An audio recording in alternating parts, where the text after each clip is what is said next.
A few tributes to my father's stubbornness. Number one, there was a time I remember as a kid, we used to have like these like bar stools that we would sit at to like eat at our like dinner counter area. Yeah. Did they have backs? No. Okay. And there was like this stool that was like very skinny, and everyone in our family was telling my pops like, don't sit on that. It's like very it's like very rickety, and Mm-hmm. like it's not gonna work. It was like, it works, it's fine. He sat on it. I want to say within like 5 minutes of us eating, he just just just took off backwards. It was just like, oh, hilarious. So that's number one. Number Oh two, boy. my brother is one of those guys who I used to do the traveling baseball things. So obviously, Loser. my father would drive him around, and Mm-hmm. during one of their many trips where it was just the two of them, because everyone else was busy doing other things, we can't just be baseball 24/7.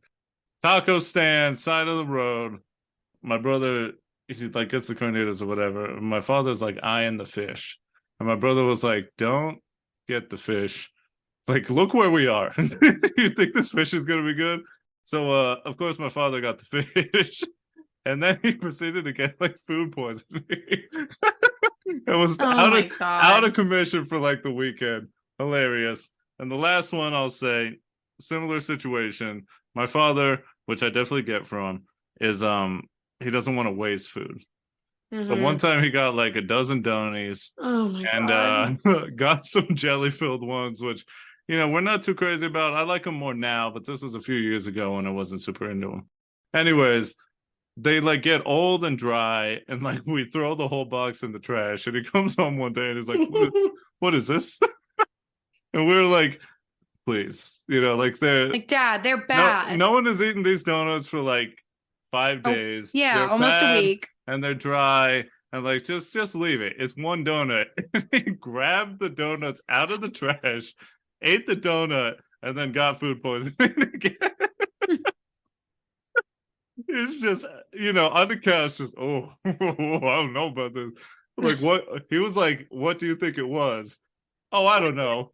From the trash can donuts. Yeah. You ate out of the trash like a fucking raccoon. Uh-huh. So it was hilarious. And he laughs about it, and it is funny, but man, it's just like he could save himself a lot of uh, grief if he just maybe just let it go a little bit. yeah. My dad's like a different vein of stupid. Okay. Love him so much. Kind of Kind of. like a sitcom But dad. yeah, he really is just like reckless in the stupidest ways. And Yeah. there's no reason for him to do like 80% of the shit he does, but he does it anyway. Hmm.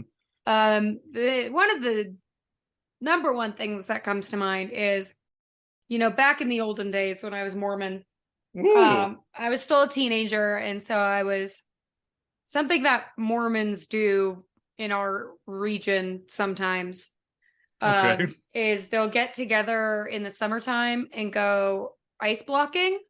Oh God. Which, for people who don't know what ice blocking is, it's where you go to a gas station and you buy a bunch of ice blocks and you bring some towels. Insane. And then you don't even know where this, I mean, you might know, but then you go to a hill, a Uh-huh. grassy hill, and then you Sure. sit on top of the ice block with the towel so your butt doesn't get wet, and you slide down the hill. Like sledding. It's On summer a sledding. block of ice. Yep, This is because it's some of the slippery. most Caucasian thing Oh, I've absolutely. heard. But continue. So anyway, I was ice blocking with friends at like a local park, I was ice blocking with friends. and I got a call on my phone, and they were like, "Kayla, we're taking Dad to the hospital." And I said, "What? What? How? Why? What happened? Like, did he have a heart attack? What the hell is going on?" Yeah. And they were like, "No, Dad decided to go rollerblading Yeah, cool and not dad. and not tell anyone." Mm-hmm. So he went down the street, and my parents live on they live on a hill, so Yeah. it's pretty hilly. Apparently he picked up too much speed and ate shit, and Just then flames coming out of the back of the blades. he Oh he no. did not bring his phone. He fell Perfect. hard, almost broke his wrist, but did end up breaking several ribs. Oof. So he had to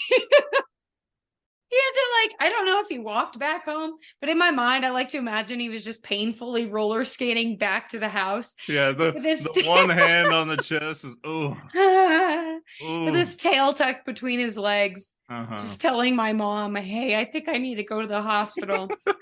You could just leave me here, but I think someone should take me somewhere. Oh. Yeah, so dads are fun. That was like 5 years ago. Mm-hmm. This man was like late 40s. Mm-hmm. No business on a whim. No business on the blades. No protection. He used to be so capable. Yeah. Let me say one more thing real quick, just because I think it's about my dad or your dad? No, about my father. Okay, go ahead. We can talk about your father more in this episode.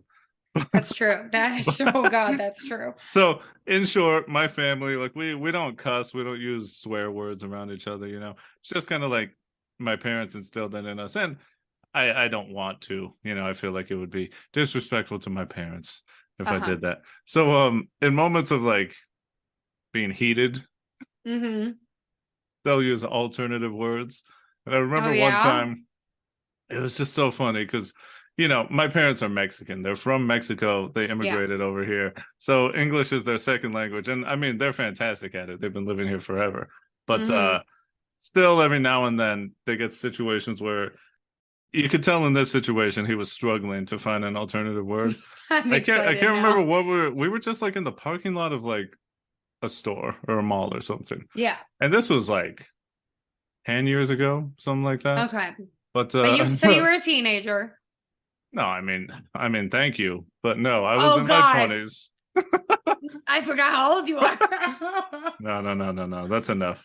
We're talking about my father, not me. We're talking about my old man this episode, okay? Not you as anyways, we're just like going, and like this guy comes tearing through and like, you know, cuts us off, goes over like a speed bump super fast, and just like, you know, out of nowhere. And my dad was like, look at this bobblehead over here. And we were just like, what bobblehead? Oh, it's hilarious. I can imagine your dad saying that so clearly. Yeah, and it just cute. like his accent, like you could tell he was just like he didn't know what to say, and he was bobblehead. Upset. Yeah, that's good stuff.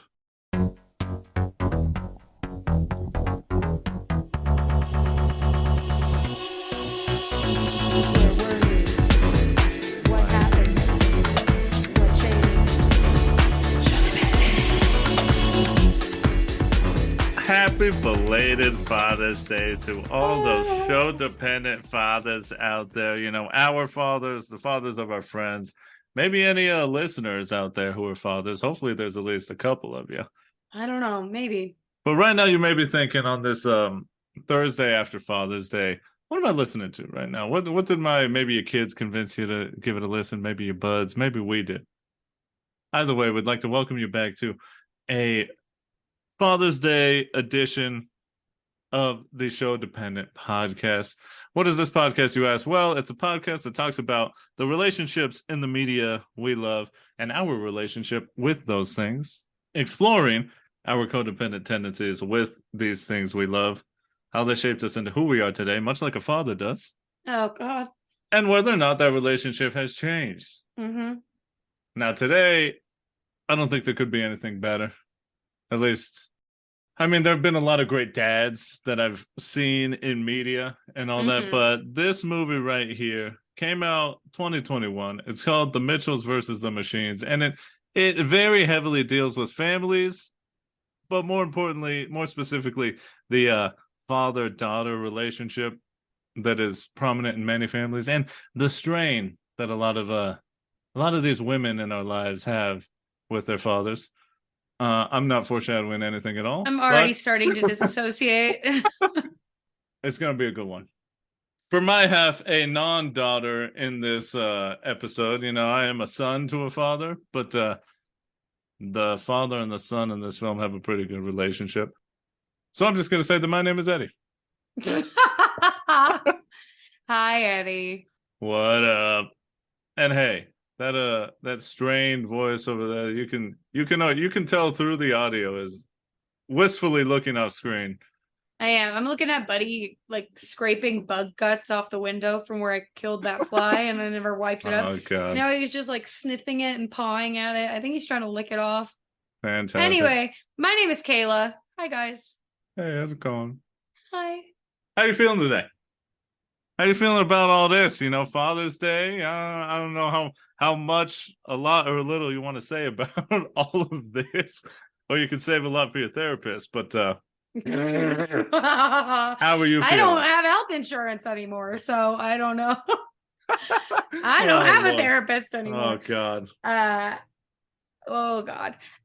My Father's Day was oh God. kind of lacking father, which was weird. Yeah, we went over to my brother's house. My dad had to work on Father's Day, so we didn't get off until like God 7 p.m. Capitalism got his ass on like so the one day that capitalism allows fathers God, to shine. His job does that to him so frequently. Yeah. But I barely talked to my dad yesterday. Fantastic. Well, I did get to watch him have fun on a go-kart, which was exciting. So that was nice. But highlight of the Father's Day. That was honestly it. Well, there you go. For me, my Father's Day, very typical. Mostly just a little bit of comedies, hanging out, got him a little gift, the classic Father's Day toolbox. So, you know, pretty standard stuff. And who helped pick that out? Oh, just Kayla over here. And whose idea was it? Oh, just Kayla's over here. Yeah, I love giving gifts. Unless it's to my dad, because he hates receiving gifts. Oh, man. Not that he doesn't like presents. It's just like he just wants them to arrive, and he doesn't want anyone to give them to him. He bought himself golf clubs this year for Father's Day, like 2 months ago. As a dad does. Yep. I guess we should get started on this one. Let me say a little bit more about the Mitchells versus the Machines. It came out in 2021, as I said. It was supposed to come out in 2020 under a different name, which I think is far inferior. It's supposed to originally be called Connected, which I get what they were going from, but it lacks charm. It lacks individuality. It's very generic. Yeah, and COVID, one good thing, saved us from that title because when COVID hit, this movie was delayed, got sold to a different company from Sony to Netflix, and Netflix released it online 2021, The Mitchells versus the Machines, and woo! Banger. My God. It's a bit of a banger. Oh, absolutely. It's out on Netflix right now, so anyone who's listening, if you haven't seen it, you definitely should go see it. And I guess I'll speak for Kayla right now. Yeah, go ahead. If you are a person who has a strained relationship with your father, you're going to feel a lot of things from this one. We had to pause this movie because I got so upset. And I'd seen it before, and I was just like, nope. Yeah. I need a break. I gotta walk away for a minute. Speaking about seeing it before, why don't we get to the first time we saw it with our meet cute.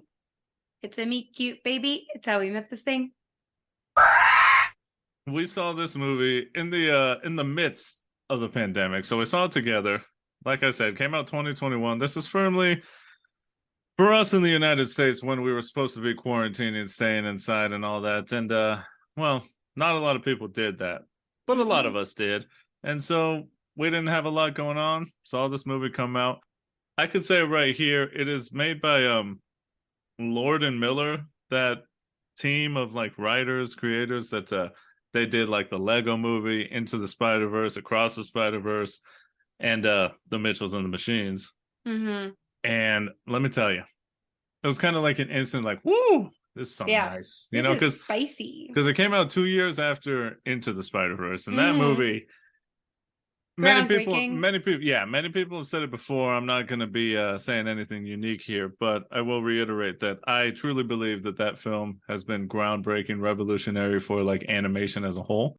From people getting away from the photorealistic, trying to look as real as possible, and now just going into like full on like stylized art, moving on screen. I mean, Puss in Boots, The Last Wish. Jeez. You know, it wouldn't have been that amazing if Spider-Verse didn't come out.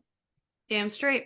But anyways, the movie, instant hit, very funny. Animation is outstanding. And the story, I mean, breaks your heart, broke my heart. Obviously, I'll let Kayla talk about her impact or the impact it had on her. But Mm-hmm. for me, I love a good story about family. I'm an Yeah. emotional guy, and I felt it. So, Yeah. And we got to, when did we watch this? We watched it in your bedroom, right? yeah. Yeah. And I was just like, damn, that hurt. Ouch. Ouch. Owie. Mm-hmm. That was me. Full on. But yeah, it's seriously like a gorgeous, it's overwhelming, but Mm-hmm. like in the sense that like it's definitely like great for ADHD brains because there's like Oh yeah. so much shit going on all the time. Mm-hmm. And it's so colorful and vibrant and just it's quirky. Splash on into the animation here with Sploosh. our next section, getting to know each other. Getting to know each other.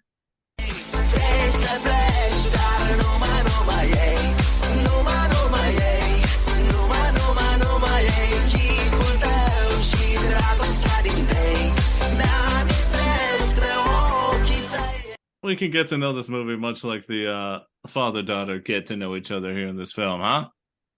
Painfully. Should always start with the art style here, the animation, like we already begun to say. I'm gonna We leave that sentence. begun it. I'm We gonna leave that begun it to sentence. say I'm it. gonna leave that sentence like that. Oh, I mean, Jesus. let's face it. Yeah. It's 100% by the same people who made Into the Spider-Verse, and you can instantly tell. Like Mm-hmm. it's very much like comic books slash like scrapbooks slash like YouTube meme culture, just like YouTube YouTube pooping poop. it. Yeah. It's fully immersed in that. I think it does an amazing job at it. Mm-hmm. Like you'll have the animation, it's 3D animated, but also at the same time, like memes will pop up. Yeah. They'll do cutaway gags. It's very much like of the time, Mm-hmm. which is, it'll be interesting to see how this movie ages Yeah. because so much of the referential like humor Mm-hmm. is going to become outdated so Yeah. quickly. But I mean, it's still, the message is still going to Oh continue, yeah. but the actual things that are referenced, like there's a song that they sing in the movie that's like Yeah. from the main character's like childhood. And that Mm-hmm. movie is like 20 years old now. So That movie. I meant the song. The Yeah. song is But I mean it was the remix. yeah, that's It's true. but it was the meme, the Maya he Maya. Maya. Yeah. But then their version is the remix with like the Rihanna. song that sampled it, yeah, like live your life. Hey. Hey. So Yeah. yeah.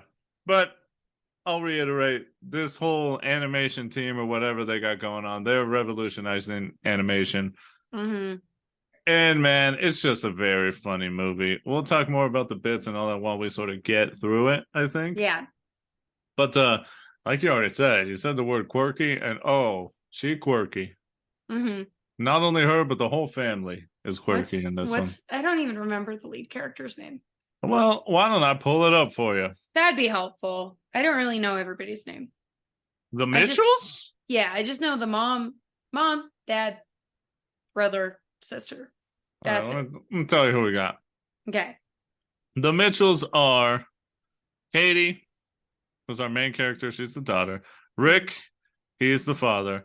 Linda is the mother, and Aaron is their little boy, the son. And they also have a dog. Manchi.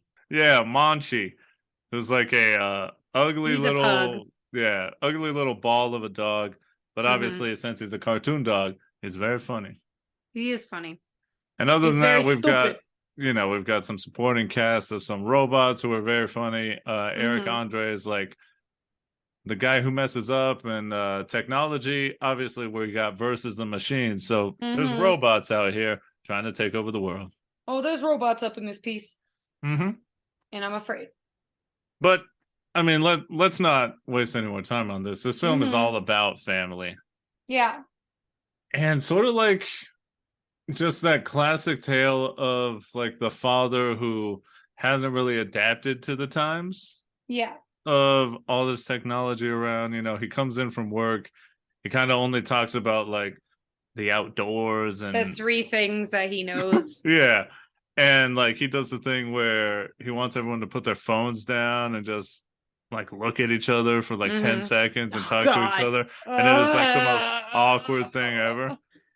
Yeah, no. So Cringe. it's like kind of right off the bat, it's about like family and like the balance of family time versus technology time. Yeah, like it's yeah. I think that it's really kind of trying to process the Mhm. change that our generation has gone through Oh yeah. because I mean, I definitely think that Katie is part of Gen Z. I would not call her a millennial, No, no, no, no. but she, she is part of the first generation that has been completely raised dependent on tech, Mm-hmm. having that be a daily part of her life. And yeah, it's definitely kind of reassessing what space we have made, especially in American culture, in our lives for like those quote unquote traditional family values. Mm-hmm. And like sitting down at the dinner table and talking to each other and like Yeah. what the fuck does that look like when you really don't need to do that anymore Mm-hmm. because you have access to the entire world at all times. Yeah. And I mean, it's definitely that whole was it iPad kid type thing Oh God, yeah. where like which fucking drives me nuts. I hate that shit.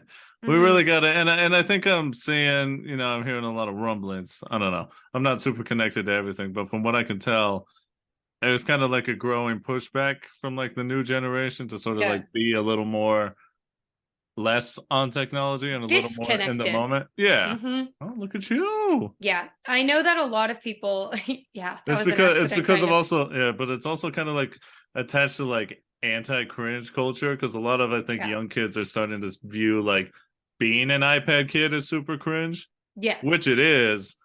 Yeah. So I'm happy to see that a lot of these younger generations are like, which is also a meme, Mm-hmm. but it's like let's go get cassettes and let's have the Mm-hmm. old flip phone that doesn't have social media on it and let me be disconnected as you said. Yeah. It's definitely interesting. But Katie, her like life's passion is film, Hmm. and she was obviously a part of like early YouTube Oh and yeah. kind of getting in. She got her foot in the door pretty early, and it seems like she's been pretty successful with her little short films. I mean, they're very weird. Oh yeah, they're very weird, but they're very. I mean, she's a memer through and through. She's out there at Mm-hmm. the meme mines, just miming fucking, fucking Pepe's back in the day, and No, before they were appropriated before, by yeah, white supremacists. but all these like rare Pepe's, and she's just over here Mm-hmm. fucking memeing it up, and she was definitely on Newgrounds and all that stuff. Mm-hmm. Fucking 4chan in the early days, Oh yeah. early Reddit. She was there 110%. Mm-hmm. Yeah, I mean that's her passion. Apparently, it's successful enough because, from what I could tell, I feel like she got into like her like art school based off her videos and stuff. Yeah, I At mean, least I that's the way really it don't felt. know. Yeah, it seemed like They because don't spend too much time on it. she made a mini like she made a film anthology kind of series with her Hmm. dog as like the Yes. star. I think it's called like Yeah. Dog Cop 3, Sarge. And that, oh God, we'll get into that relationship. Uh-huh. But it's really interesting because yeah, she's just super good at it, and Hmm. her dad seems very resistant. Yeah. Meanwhile, her mom's just like, "Yeah, girl, go for it." Like the lack of technology, intelligence, the Mm. lack of technological intelligence is kind of an extended metaphor for a lack of emotional intelligence. Mm. Her dad, obviously has feelings and feels a lot of things, but he can't articulate exactly why he's feeling these Hmm. things and why he is scared and Uh-huh. nervous for his daughter to take this leap of faith True. and True. pursue her dream. Hmm. It reminds me a lot about another father that we've Oh, talked about who yeah, Flint. does a lot of fishing metaphors Yeah, exactly. because he can't talk about his emotions. No. And I think this all ultimately speaks to like Toxic masculinity? exactly. Yeah. And the fact that the fathers are often portrayed and very much IRL as being like unable to communicate their emotions with their Yes. family Mm-hmm. because it's the toxic masculinity thing of like, well, I was brought up and my father never talked about this, so I shouldn't either. And I need to be Mm-hmm. strong and bottle everything up and never let my kids see that I'm weak or see that I'm not perfect and all that. Mm-hmm. And so he just doesn't know how to communicate the simple thing of like, hey, I don't really understand what you're doing. Yeah. And then he could just maybe, if he would have been able to early on, say, hey, can you teach me about it? Mm-hmm. But then again, he doesn't want to be seen as like dumb, I Inadequate. guess, or Mm-hmm. inadequate. Yeah. Yeah. It's also, yeah, it's kind of like going back into that toxic masculinity thing of being like, well, if I ask for help, I'm weak. And if I Uh-huh. don't understand something outright, then that makes me unintelligent. And if I'm unintelligent, then I can't, you know, be a Mm-hmm. good man because I'm, inadequate in some way, Mm-hmm. which is like the exact opposite of what good men should be. Oh, absolutely. I've definitely, Um, good people in general, I should say.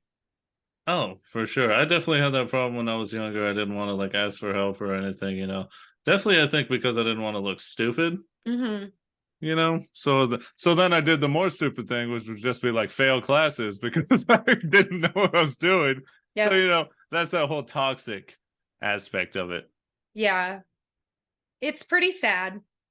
It is sad. It very quickly They had is said, oh, we are going to unearth these issues rapidly. right. And you're And going to cry within the first 20 minutes of this film. And yeah, yeah. Ugh. because it's like the very first scene, they're at the dinner table. Katie shows a video she made. The dad's like essentially blows it off, whatever, isn't really paying attention. Not It's only that, can we like provide a little bit of context? sure. This is the last night before she's about to leave for college. True, true, true. So the stakes are higher, even though they maybe don't seem that they are. Yeah. And she's like, well, you're not watching, so whatever. Then of course now realizing he's like, no, I want to see it. And they do that classic, like, one of you just needs to give in. Yeah. You both can't win this. But ends up breaking her laptop, doesn't go well. She of course hits him with like the angsty, and we'll get to it because I definitely have felt this in my life. And I feel like a lot of people, through your growing up process is that sort of like you're just angsty and you just want to be on your own and you want to be seen as an adult and your parents aren't allowing you to be an adult in your eyes. So you just sort of like resent them. And then Mm-hmm. you say like the most painful thing you could possibly say in the heat of the moment. And she's just like, this is exactly why I'm moving away for college. Essentially Mm-hmm. saying like, I just can't fucking stand being here. I need to like not be around you guys, which is obviously rough for the mom to hear. And um she hits the dad, Rick, with like the great line. I'm just gonna paraphrase. But I mean the mom and the son are fantastic in this, I gotta say, because they're like the bridging point Yeah. between the It's funny because they act as like each other's like tag team partner on yeah, trying to get Katie and Rick right. their relationship back at least to a place where it can function. Right. Yeah. Because they have a great relationship and they obviously have great relationships with both of them. So they like, yeah, like you said, there's many moments where they actively like, oh, did mom tell you to say this? Yeah. Or this or that. Yeah, she did. Uh-huh. But the mom comes in, sees Rick upset. He's like, I don't know how to talk to her. And she's like, listen, you're a guy who fixes things. You can fix anything. But like right now, this family is broken. And like if she goes off to college and never comes back, like this is something we can't fix. So it's like right away, you're just, oh, fuck. Why is this animated movie being hitting me so hard with these like real life lessons? Yeah. So those are the stakes. And Rick ultimately it works out, but maybe not the best choice. He decides the way I'm going to fix it is to force my family into a road trip. Again, it's like the fucking Goofy movie all over again. Oh, yeah. Oh. What is Cancels it the with plane ticket. dads? Oh my God. You're gonna be forced to spend time with me because we're gonna figure this out. Jesus Not you don't Christ. always have to take it to like the ultimatum, essentially. But Oh my God. I would be so fucking pissed. She was so excited.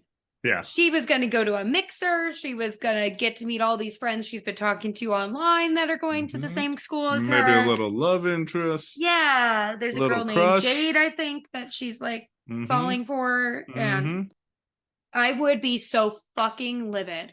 Yeah. Would you maybe be traumatized? Yeah, I think I would. Well, let's get into that trauma here.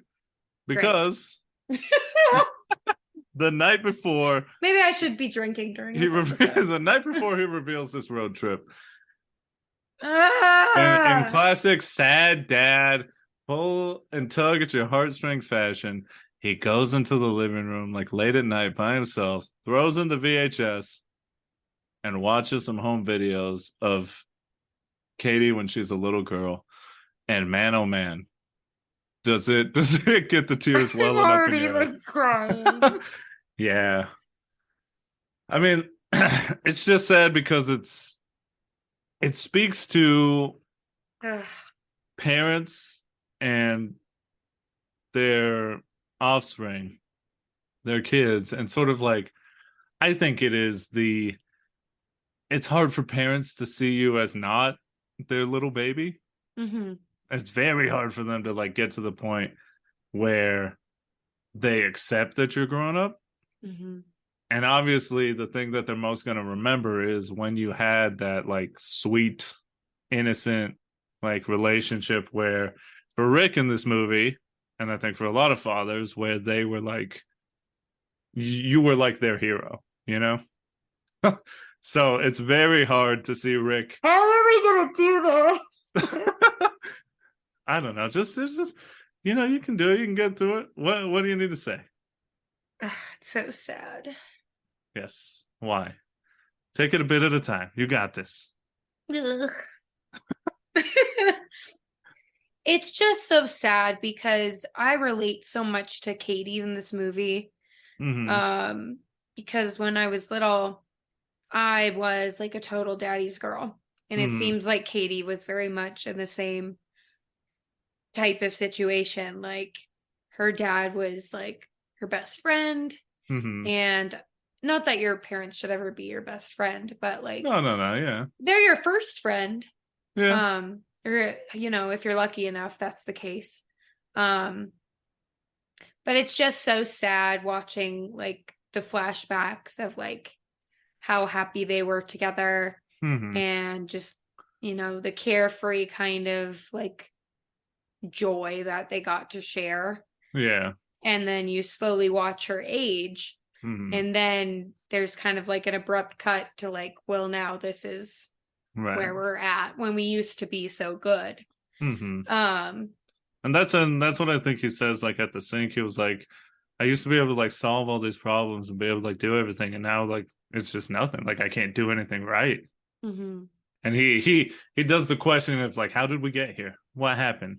Mm-hmm. And it's kind of just like it's kind of the natural process, which Yeah. is rough. I think it's kind of like because I think even when, and obviously I can't speak to every person's experience, but I feel like every teenager has the classic moment where they're just like, God, I just want to like. They think they have it figured out, Mm-hmm. and everyone feels that a little too early. Yeah. So then you kind of start to resent your parents, even when your relationships are still great, you're still kind of like, God, I can do this by myself. I don't need your help, Mm-hmm. But yeah, for Rick and Katie, it's just a tough situation to where it was that technological disconnect, I think, to where she got into the memes and she got into YouTube and all that, whereas he's 100% like the mountain man and loves the classic, like I work with my hands and I love face-to-face relationships and I don't understand technology and I'm not going to try to either. And like Mm-hmm. that's the problem. They both, I guess, don't try enough to connect with the other person, Yeah. which I guess is where the connected title came from, right? Yeah. Definitely. Yeah. Oh What is God. what is it? It's just so sad. And the idea of just like I guess that's like what you sign up for when you decide to be a parent, though. Yeah. Is like you hope and you pray that your kid does get to grow up. Mm-hmm. Um, but God, that must be such a like traumatic thing because it does happen quickly. Mm-hmm. Like you and I both know, like because we've worked with kids for so long, Mm-hmm. they do grow up very fast. Like Oh, for even in sure. a span of the year, like you can see like physically they grow, but like mentally and their little personalities just start really solidifying. And Yeah. yeah, it's pretty crazy. Also, I have to I have to interject here and say it's very funny that we're talking about like these very emotional things, and maybe they can hear it on the recording, but like the ice cream truck was outside, so it was like us talking about like what is family and like trauma and all that, and just ding ding ding ding ding ding ding, just kids having the time of their lives out there, delicious ice cream treats. To get back into it, I think it Yeah. speaks a lot to what Linda says to Rick. And it's like I think the ultimate goal that a lot of people unfortunately um are struggling with nowadays is the whole like as a parent you should want your adult kids to want to hang around with you, you Mm-hmm. know, and to still see you because the reason I say unfortunately, I think in modern America with this terrible polarizing like divide that we have in beliefs and Yeah. this fucking culture war that a lot of it has to do with like generational Mm-hmm. misunderstandings is Yeah. that I think a lot of these old people they're really making the mistake of like your kids aren't going to want to see you and Yeah. you got no one to blame but yourself. Yeah. So this Eh, movie definitely shows like someone who wants to repair that relationship versus mm-hmm. just diving further into their fucking just like radical beliefs and like Yeah. just not taking the time to be like, oh, let me take a step back because now my kids don't want to be around me. Maybe I should stop it with all this shit. Yeah. And that's the hard thing, like with me personally, is like my dad is not, in that extremist mindset, but For there are sure. still things that we butt heads on. Hmm. So it can be really contentious for me Yeah. sometimes because I know that he's a very logical and intelligent person. Uh-huh. So the fact that he doesn't agree with me on Yeah. some things is really hard. Yeah. And so I just try to like avoid those subjects as a whole Sure.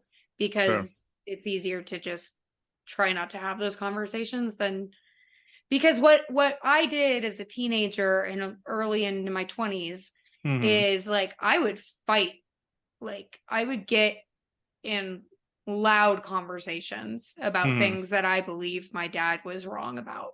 Yeah. And now that I'm older, it's just not worth my energy. Hmm. So I just kind of breathe through it. And if it gets really bad, I leave the room. Hmm. But yeah, I totally understand where Linda is coming from with that. We can't fix that thing Yeah. because that is something that I feel like a lot of parents from, Generation X or, boomer Boomer. generation, they don't realize the damage they're doing Hmm. because to them, trauma was, for the most part, not something they thought about through an emotional lens. It was Hmm. mostly just physical. Oh yeah. Like, you should only have trauma if you've been to war or Yeah. have been physically abused. All right. But now, like, more what we know about the mind and, human psychology as a whole is Hmm. trauma is so much more than just those, The you physical. know, the physical and severe events that, we Hmm. see in movies and things like that, and how everybody's brain is pre-programmed to interpret things within a certain way. So what's Hmm. traumatic for you might not be traumatic for the next person. And you can interpret events very differently. Right. So when you tell, somebody of an older generation that they've hurt you, Hmm. they legitimately, some of them will never ever be able to Hmm. understand that. Um, Let's say like, well, I never hit you, so what's the problem? Yeah. It's like, yeah, it's not the, so you're missing the point completely then. And my dad's hit me with that line of like, Yeah. well, I never put hands on you. Like, I don't know what I did wrong. Mm-hmm. But it's like, God, you could It's write a tough. book. And that's Hey, you the can make a really, movie. and that is why that's true.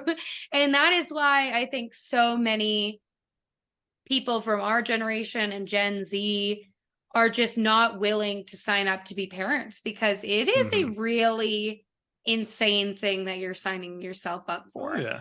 Because it's already hard enough to be responsible for yourself as an individual, but to like try to do your best to not fuck up a little person from the jump, it's borderline impossible. Sometimes you do your best and it still kind of doesn't turn out the way you want. And that's exactly and that's exactly what we see in this movie is like, these parents are genuinely trying their best, but you have no idea of knowing whether or not your best will be good enough for that person. And that's why you need to open up communication. You know, you need to have that openness to be able to say, like, hey, I messed up. Can we talk about it? You know? The best thing I think that as an adult or as a person you can do is learn how to apologize. Oh, yeah. Learn how to apologize and be willing to admit it and be willing to be open to understanding what you could have done better. And like, especially in something that I've tried to, you know, as an educator with small humans, I apologize to them all the time, because I know that for you and me, that was probably something that never happened with us growing up. Parents, teachers, you know, we were allowed to kind of get mistreated or, you know, talked over or blatantly gaslit quite a lot. But now we understand, like, oh, being on the receiving end of that is shitty. And if I make a mistake or I mess up, I'll be the first one to call it out, especially in front of a young kid. Because it's like what we see with Rick. Making mistakes isn't bad. Not learning from them is what causes the problem. Yeah. So, yeah. Yeah, well, I mean, this is a very fun movie that we're not having a lot of fun talking about right now. So we should talk a little bit about some exciting, funny things that they have real quick to take a break from the trauma, because yes, does this movie deal with heavy topics? Of course. But in the way that I think that you know, storytellers can expertly do when they're killing it, knocking it out of the park, is they can confront these heavy topics, but also make it such a fun movie while this is happening. Talk a little bit about the versus the machines part here. Obviously, the Mitchells, how do they end up this quirky little family of a bunch of weirdos? I mean, the son has a bit of the tism. Oh, not more than a touch. He's got like a solid dollop of autism. Is the classic tism where he loves dinosaurs, knows all about them. There's a part early on where they go to like a dinosaur land. He's like running through and he's like, I got to speak to the manager because none of this is correct. You know, like this is this is not right. It's like a brontosaurus with like a vaguely human face. And it's just like, oh my God. Lord. Obviously, we talked about Katie. She's very much like, she's all caps quirky. She's a meme, very fun, has fun with her mom, has fun with her dog, with her brother. They all like get along very well. Linda's like she's a teacher. She's a first grade teacher. Is it first grade or second grade? It's first grade. I feel like it's second grade. It's first grade. Okay. Why are we arguing about this right now? what point? What does it help? It doesn't matter. Doesn't matter. Well, apparently it does. But now I'm looking. Because apparently we just can't let it go. It has to be right. I don't want to spread misinformation. Oh, Linda Mitchell. She's voiced by Maya Rudolph. She's a first grade teacher. Dang, I was wrong. You were right. Thank you. Okay. Anyways. She loves handing out gold stars, literally. Yeah, she's full teacher mode. She hands out gold stars to her family. She's all about like trying to understand everyone and be that bridge, but also she has the problem where she's trying to keep up with the Joneses. No. Trying to put up appearances and be like the she's taking the pictures, putting them on the gram, putting them on the socials, trying to be sort of like better with their like perfect neighbors because Yeah. she realizes, hey, my family's a little quirky. Yeah, they're a bunch of weirdos. Let's be And honest. obviously, Rick Mitchell, he's the mountain man, doesn't understand his family, only wants to work with his hands. He gave everyone like a specific like screwdriver Oh my that comes God. in clutch later, but he expects them all to have them on them at all At all times. times. And to his credit, they do. But he's like, like the doomsday prepper, like we need the plan and we need to be able to trap and all this stuff. Yeah, he's a little crazy. So, as you can imagine, very fun stuff happens. Let me finish the summary by saying the versus the machines part is that Eric Andre plays like the tech guy who goes too far. He discards his phone after saying he loves his phone, and like the AI in it is like, "Oh, you love me," and he makes like fucking AI bots who his phone AI takes over because it's like Yeah. all connected. It's called PAL, and they do the Pow. classic thing of like, we don't need humans because all they do is like not care about anything. They're stuck to their They're bad. technology. They do the classic joke of like, let me turn off the Wi-Fi, and then the world goes to shit. So yeah, that's where that whole part comes because Katie's family is the only family in the world Yep. that doesn't get caught And abducted. They're gonna get sent to the moon. Yeah. That's not good. And they're helped along the way by two AI bots who malfunction. They're voiced by Beck Bennett and Fred Armisen, two SNL guys. They're very funny because they like, on the one hand, their malfunction is that they have to help them if they ask them, but they also like know that they're doing something wrong. You're like, I'm evil, but okay. Yeah. Okay. They're like, how do we destroy everything? It's like, oh, you could use this kill code. It's like right down the street. You can do that. Hey, but don't listen to me, all right? So it's a fun they're time. very fun. They also can like fly and shoot lasers and are very intimidating. They have like anti-gravity beams, which is scary. Yeah.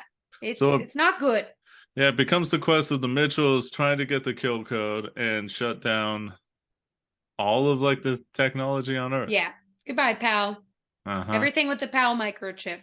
What would you say are your like favorite funny moments before we get back into the sads? I really like the giant Furby in like what is supposed to be, I think, the Mall of America. Yeah. That thing is terrifying and bloodthirsty, but also hilarious. It talks very dramatically. Like when it gets taken out, it's like, oh, back into the darkness I go, or something like that. Yeah. Or the sweet relief of death. Yeah, like, something intense. God. It was very funny speaking to that because like anything, it's the joke again. Everything has a computer in it. So which is very true. It's very true. They're at this mall and like the Roombas are coming after them. But then they encounter an escalator and they all just like fall over and die. Amazing. That's a very good time. I definitely love because their dog Monchi is like this ball of just like flab and is ridiculous and incapable of like anything. Yep. But especially keeping its eyes forward. Yeah. But the robots, because they're like AI bots who can like scan things and search them up instantly, when they see Monchi, they're like dog, pig, dog, pig, dog, pig, and they go back and forth until they all eventually say loaf of bread, and then they explode. which was like never not funny to me, despite them doing it 50 times in the film. Yeah, they did it quite a lot. Yeah. It ends up being very important. It's a pivotal moment, yeah, but it's just like, God, it was always so funny. And the way the two like bots, which I can't remember what their names are. Let me look it up real quick. The Fred Armisen and Beck Bennett bot, they were called Deborah Bot and Eric. Yeah. And when they would malfunction, they like and like flail around and twitch and all that, and then they'd be like, "I'm fine," and they'd spark. And you're like, "I'm good. I figured it out. I'm fine." Which is a great visual gag. Yeah, it's very funny. And then I like a cute thing that Katie and her brother. What's her brother's name? Oh yeah, Aaron. Aaron. Katie and Aaron have like a little, classic handshake kind of a deal called a Mhm. raptor bump, I think, Oh, it's so cute. Yeah. where they do like, and they like make a little hiss sound and they bump Uh-huh. their like peace sign Right. claws together. It's really cute. Hmm. And it's always like animated with like little raptors. And I was like, Yeah, they oh, do the that's cute. little raptor bump. Mm. Speaking of Aaron, Yeah. he meets the neighbor, the So neighbor girl fucking awkward. who also loves dinosaurs, and she's like, "Oh, I love dinosaurs. That's awesome that you do." And he like at first is very sweet to her, but then you can tell the anxiety, and he just like doesn't know how to talk to a girl. So he Yeah. always ends up being like, "Never mind, I hate you. See you never." And just runs Runs off. away. Runs away. Always a good time, Poor kid. hilarious. Yikes. And I guess the other thing I'd like to say here is just because I was recently like on a Delta flight and the video that they do is 100% a parody of like the if you've ever flown Delta recently, Yeah. they do like the instead of having the flight crew tell you the Yeah. stuff, they have a video.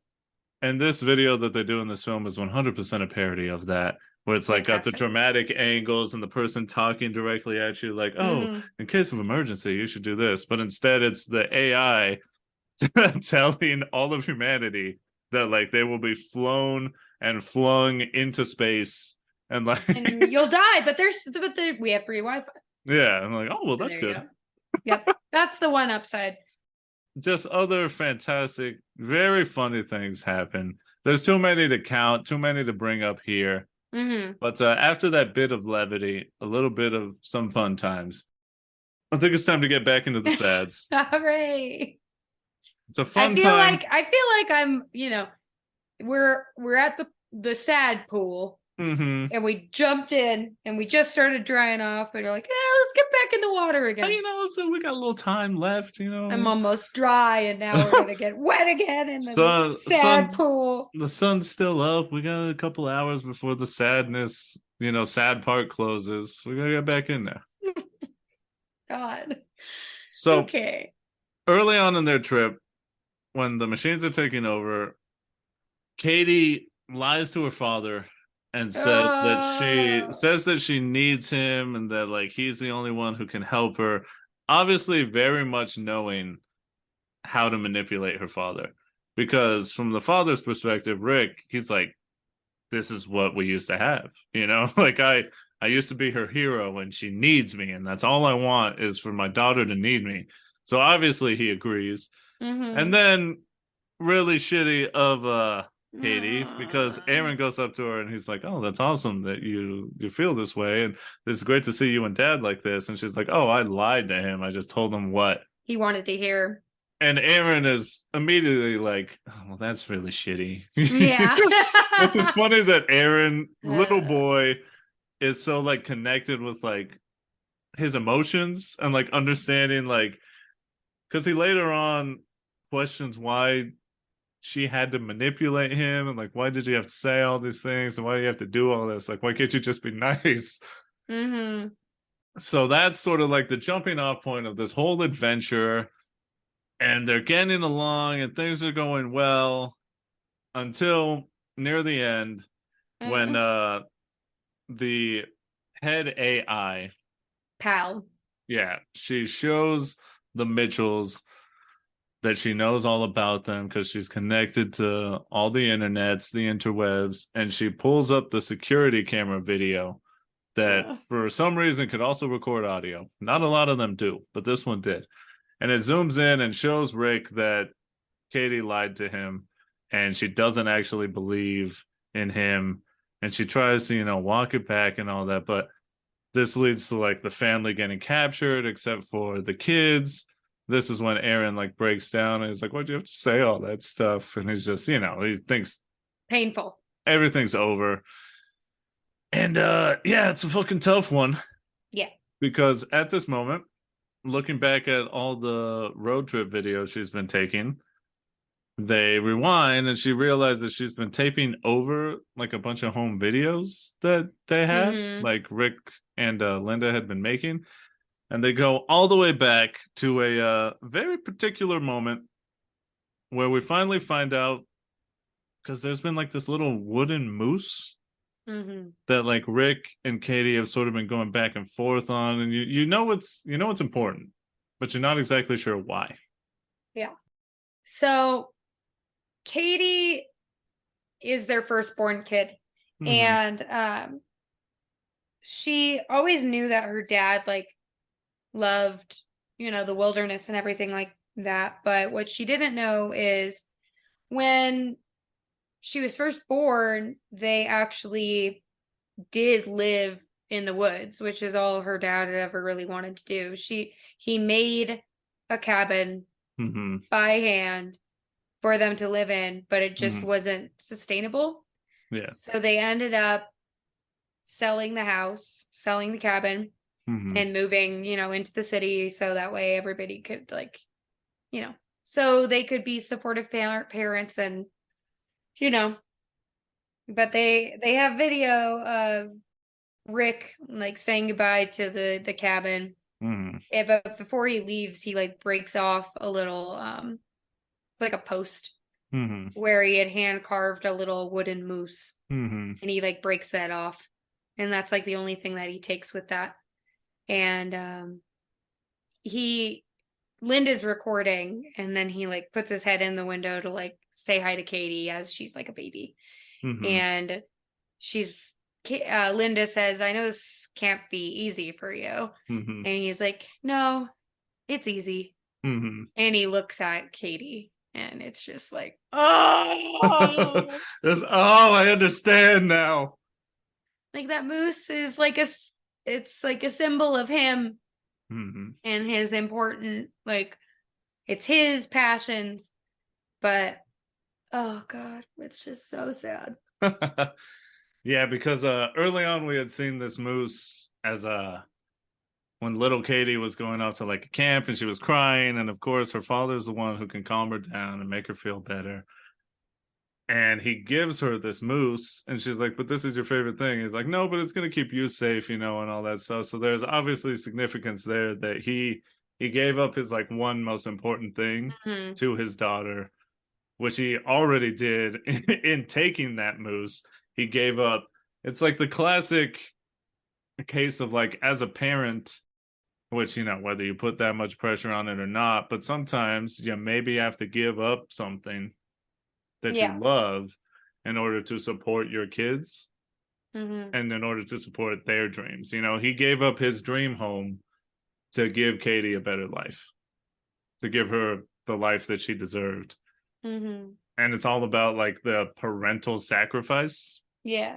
And I think this moment is fantastic because it shows Katie, and it shows, I mean, everyone who's alive now was once a kid who Yeah. had parental figures. If you didn't have a parent, quote unquote, you had parental figures and all that stuff. All of us, we were once young, and it sort of shows Mm-hmm. us that, like, the sacrifice that people make for us, Mm-hmm. that we very much, many times, I think, not a lot of people don't even realize what's been given up for No. the things that, our parents have sacrificed for us and that we take for granted.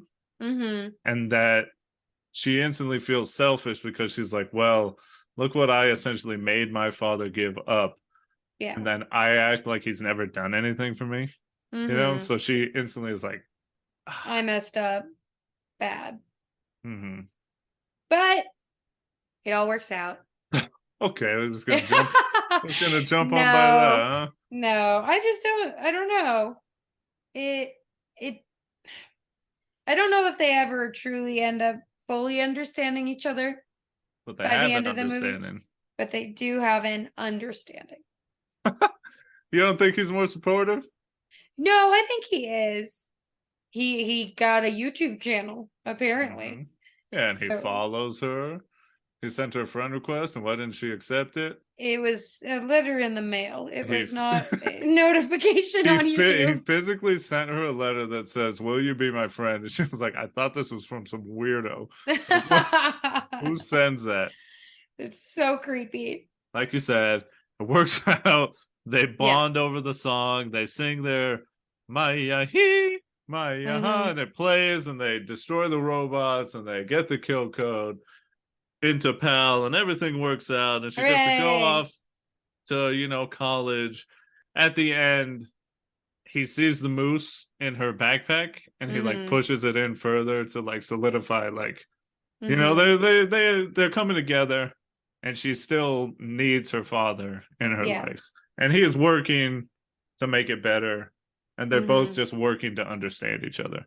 Yeah. And they go on another road trip together, this time willfully, to like go get congressional medals because they saved the whole entire world. So yeah, I think they could at least, get that. So yeah. I think the last thing I want to say here before we can transition to the last section is just ultimately all it is that Katie just wants support. She wants to know that her father supports her no matter what, and even if he doesn't understand, that he'll try. That's ultimately the most important thing. Just try. Just try. Try to support. Even if you don't understand it, you can get it eventually if you just try. And same thing with her. She should try and understand her father more. Yeah. Okay. Sorry. It's a sad episode for me. Okay, I'm having a hard time.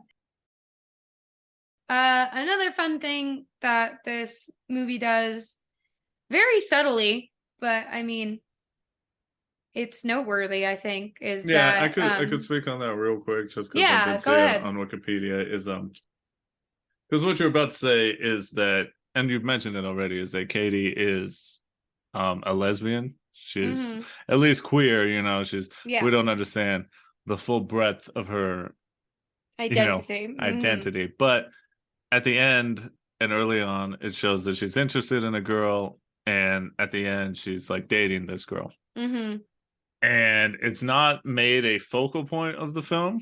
No. And it's not the reason that her and Rick don't get along. No. This is not a problem. You fully get the understanding that Rick is fine with her loving who she loves. That's not the problem. It's the technology that's the problem. It's like, Jesus Christ, I can barely... he does that classic thing that old people do with when they go into the search bar. They type www dot. And he types out dot. He doesn't put the period, he puts a dot. But anyways, the writers, the creators purposefully did that because of two things. For one, they didn't want to make a big deal about her being attracted to women because it's not a big deal to begin with. It's a perfectly natural thing. It shouldn't be a big deal at all. And number two, they purposefully didn't want that to be the problem between Rick and Katie because that's not a problem, because so many things deal with that as the focal point, as the problem. And they wanted to show that Rick is perfectly fine with her the way that she is. She just likes technology a little bit more than he does. So just to get that in. God. Like the spin-off is she starts dating an AI. Oh no. No. Now that he would have a problem with. Anyway, it is nice, and like Eddie said, it is pretty subtle. But Katie is queer, so we've got a fun little, it's alluded to. She has a pride pin on her backpack. She's interested in meeting this girl, Jade. And at the end of the movie, her mom's like, "Are you going to bring Jade over for Christmas this year or Thanksgiving or whatever the holiday was?"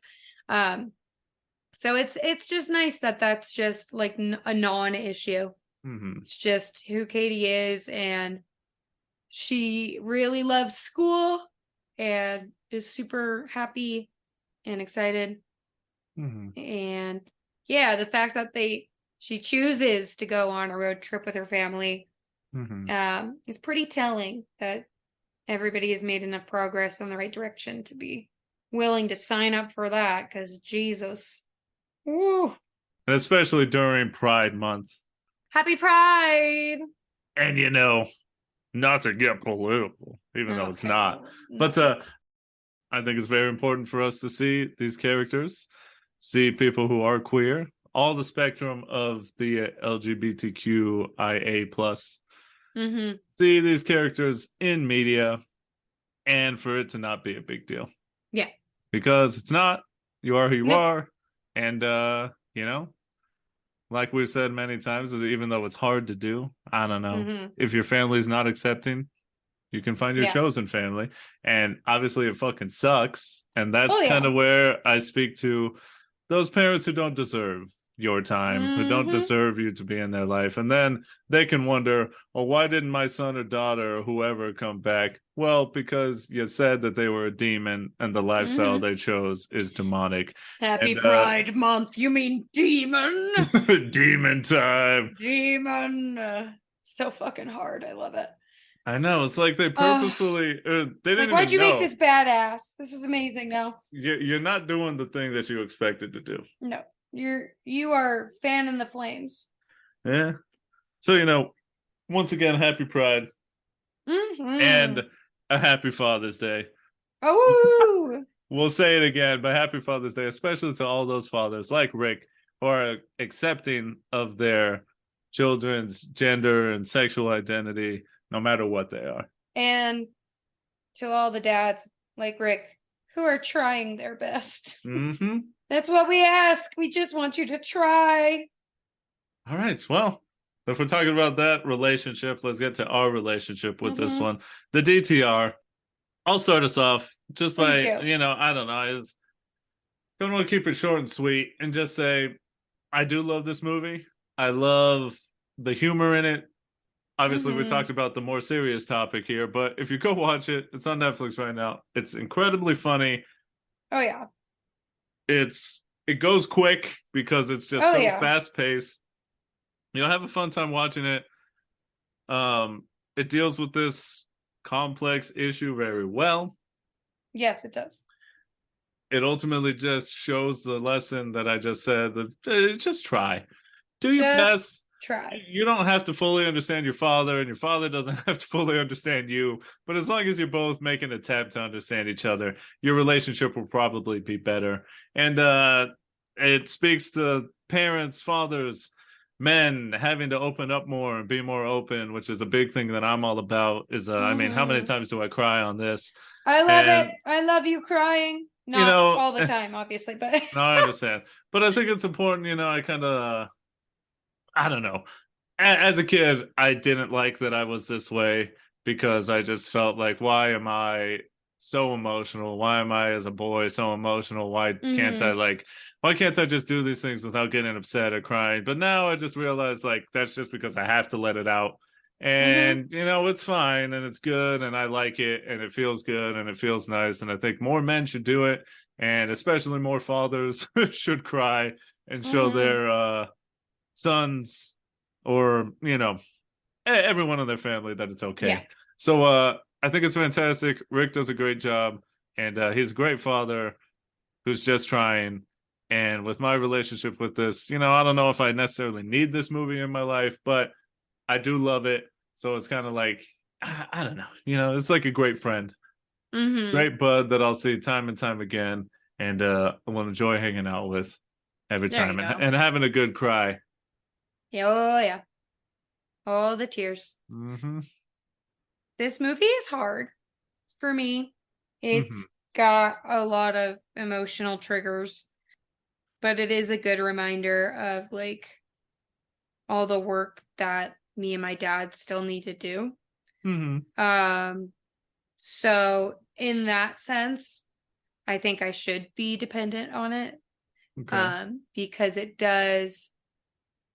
provides a lot of like, it's like a mirror kind of getting shoved back in your face of like, hey, Sure. this is not a unique problem. Hmm. It can be fixed. Obviously, this is a work of fiction.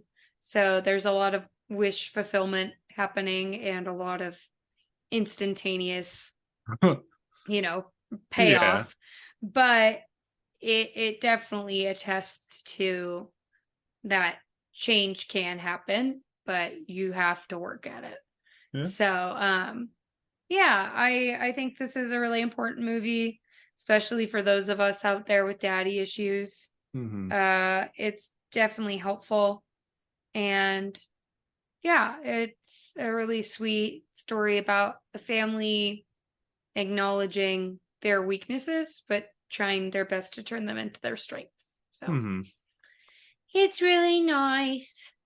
And if you want to cry, just go look up that clip of Rick watching the family home videos, and hits hard every time. And you will end up sobbing like I did. So yeah. If you're feeling like you need to cry this Pride Month, boy, do I have the movie for you. It's this one. Or after this Father's Day. Yeah, or after, any of it. So. Yeah. Yay. And, I guess I do really quick want to acknowledge, I don't know, that sometimes all these holidays can be hard for some people. If you don't have the father figure, you don't have, the acceptance that you should have. But hopefully you can find it somewhere, find a father figure and someone in your life, and find your chosen family.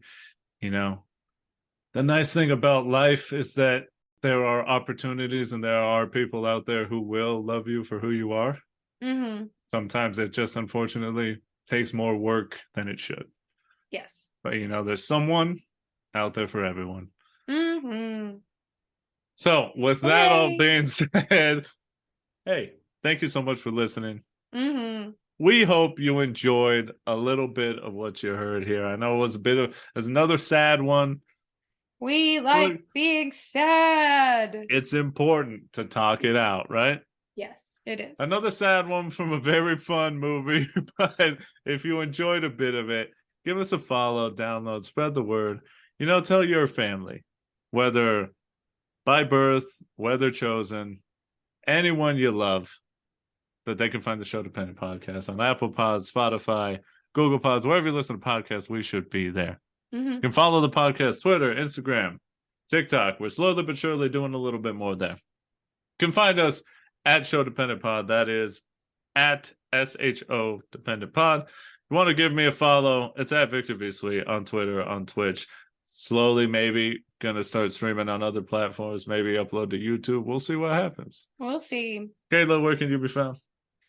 Find me lying on the couch, disassociating and looking at the ceiling.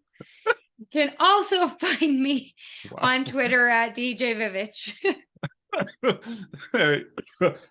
I gotcha. I'm sorry. Oh, God. Very fun. There we go. Well, we go from Father's Day, a little belated Father's Day, to releasing another episode that's in honor of our founding fathers in this here United States. Just kidding. Just kidding. We don't, we are not patriots on this. But one thing that does, or maybe one of the last few times that we felt patriotic, was because of a little song here. And we'll get there as to why, but I'm sure a lot of you feel the same way. There was a band, still are around, called Linkin Park. And they had a little ditty called What I've Done. And man, oh man, we're going to talk about this one next time. I promise we'll actually have fun next episode. Next one will be 100% fun, zero sads. Yeah. And we're going to talk about cars that transform into robots. Hooray! We're going to talk about just so much more. Can't wait. What I've Done, next episode. Save that date. And until we see you next, don't let the world make you normal while I'm gone, all right?